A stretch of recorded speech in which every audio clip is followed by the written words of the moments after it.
تو وہ کیا کروں, یہ ٹاپک ہے نہیں, لیکن یہ بہت چل رہا ہے یونیورسٹیوں میں آج کل, لڑکے بہت الحاد کی طرف جا رہے ہیں. اور باہر ملکوں میں تو عیسائیت بھی ختم, ہندوازم بھی ختم, سکھ مذہب بھی ختم, اب دور ہے اسلام اور الحاد کا. نہیں یاری کھوپڑی میں بات. اب جو جنریشن جو جا رہی ہے نا جس طرف, دنیا میں کوئی بھی ہندو مذہب قبول نہیں کر رہا, دنیا میں کوئی عیسائی مذہب قبول نہیں کر رہا. 2-4 ہوں گے وہ آٹے میں نمک کے برابر, کوئی 2-4 واقعات آ جاتے ہیں نہ ہونے کے برابر. دنیا میں کوئی بھی سکھ مذہب قبول نہیں کر رہا ہے, دنیا میں کوئی یہودی نہیں ہو رہا ہے. اب دنیا میں 2 چیزیں ہی پھیل رہی ہیں, یا تو مذہب کا بالکلیہ انکار یا اسلام. نہیں آ رہی بات. یہ 2 ٹریک ہیں. اب اگر دوسرے مذہبوں پہ محنت کرنا شروع کر دی, بھائی سکھ یوں بولتے ہیں تو ہندو یوں بولتے ہیں, اپنی صلاحیتوں کو ضائع کرنے والی بات ہے. ہاں یہ مطلب نہیں کہ جو کام کر رہے ہیں وہ غلط کر رہے ہیں. جیسے ڈاکٹر ذاکر نائک تو کمپیئر کر رہے ہیں نا مذاہب کا, وہ تو ان لوگوں کو جو ہیں تو ان کو تو ہدایت ملے نا کسی طریقے سے. لیکن میں فیوچر کی بات کر رہا ہوں, فیوچر جو جا رہا ہے نا, کیونکہ لوگوں میں ایجوکیشن کا ریشو بڑھ رہا ہے, تعلیم بڑھ رہی ہے. اب لوگ توہم پرستی کی دنیا سے نکل رہے ہیں. اب کہتے ہیں دلیل سے بات کرو. یہ ایک اچھا پازیٹو ایک رخ پہ انسانیت چل پڑی ہے. اب لوگ کیا کہتے ہیں, بھائی بات کس سے کرو. پہلے زمانے میں کیا ہوتا تھا, جی میرے ابا نے فرمایا, تیرے ابا نے فرمایا. ایک مولانا صاحب نے مجھے بلایا, کہا کہ میرا چینل چلا دیں کسی طریقے سے. میں نے کہا آپ ہر بیان میں کہتے ہیں میرے ابا نے فرمایا, میرے دادا نے فرمایا, میرے نانا نے فرمایا. مارکیٹ میں یہ فرمایا نہیں چلے گا. لوگ قال اللہ قال رسول سننا چاہتے ہیں. اللہ نے کیا فرمایا تو اللہ کے رسول نے کیا فرمایا. میں نے کہا آپ یہ جو فرمائے, وہ بتاتا ہوں نا, ایک تبلیغ جماعت گئی, ایک جماعت گئی کہیں گاؤں میں, تو وہ کہتے ہیں کوئی ایک بندہ تقریر کر رہا تھا, فرمایا جو شخص نماز نہیں پڑھتا وہ ایسے جیسے پتہ نہیں سود کھاتا ہے, جو یوں نہیں کرتا تو فرمایا. پھر میں نے کہا ایسی حدیث ہم نے پہلی دفعہ سنی ہے یار. کہہ رہے میں نے کہا یہ کس نے فرمایا, کہہ رہے ہم نے فرمایا, ہم نے فرمایا. تو دنیا نا 2 ٹریک پہ چل پڑی ہے. فیوچر نئی جنریشن جو ہے, اگر نئی جنریشن میں کوئی مذہب پہ مضبوط ہے تو اس کی اگلی والی گئی کام سے.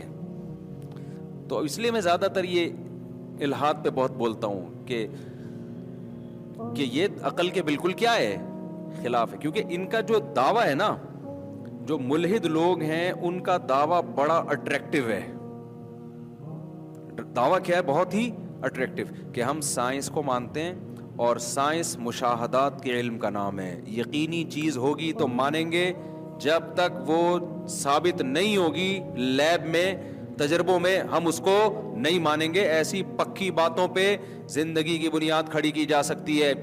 مذہب کے فرض شدہ مفروضوں پہ زندگی کی بنیادیں کھڑی نہیں کی جا سکتی. مذہب کے مفروضے فرضی ہیں, جنت, جہنم, قبر کا عذاب. کوئی ایکسپیریمنٹ کسی کا ہوا آج تک, بتاؤ بھائی, کسی نے دیکھا؟ اگر ہم بتاتے ہیں فلاں نے دیکھا, بھائی ہو سکتا ہے دماغی تخیل ہو اس کو, ہمیں کیا پتا, کوئی یوٹیوب پہ دکھاؤ نا, کیا خیال ہے, کوئی مردہ زندہ ہوتے ہوئے دکھاؤ.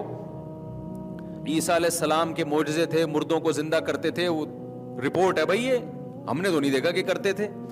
محمد صلی اللہ علیہ وسلم نے چاند کے 2 ٹکڑے کیے, بھائی یہ تو مسلمان کہتے ہیں, ہم نے تو اپنی آنکھوں سے نہیں دیکھا. تو یہ مفروضوں کی بنیاد پہ زندگی نہیں ہوگی. پھر صبح و شام سائنس پڑھ کے انسان کا دماغ بن جاتا ہے. پھر ایک میں آپ کو ایک دلچسپ بات بتاؤں جو بڑی ڈینجرس ہے لیکن ہے حقیقت, ایک کڑوی حقیقت.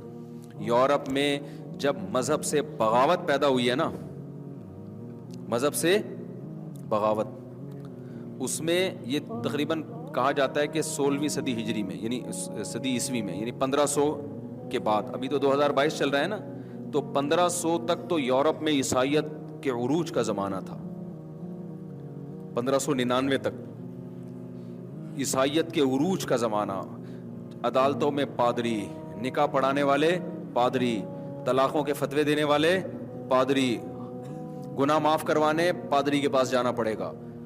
بادشاہ سلامت کے دربار میں پادری کا وجود ضروری تھا, وہ پادری سے مشورے لیے بغیر نہیں چل. یہ عیسائی اسٹیٹس تھیں. ہوا کیا ہے, مذہبی لوگ, ایک تو عیسائی مذہب ویسے بھی منسوخ شدہ مذہب ہے, دوسرا ایک بہت بڑی گڑبڑ جس نے لوگوں کو بغاوت پہ کیا نا, وہاں کے جو مذہبی لوگ تھے نا, جو چیزیں سائنس سے ثابت ہو چکی تھی ان کے مقابلے میں آ کے کھڑے ہوئے ہیں. نہیں آئی میرا خیال ہے بات سمجھ. جو سائنسی تحقیقات ثابت شدہ تھی نا, ان کے مقابلے میں آ کے کھڑے ہو گئے, حالانکہ وہ مذہب کے دائرے میں وہ چیزیں نہیں آتی تھی, وہ اس میں ان کو ٹانگ اڑانے کی اجازت نہیں تھی.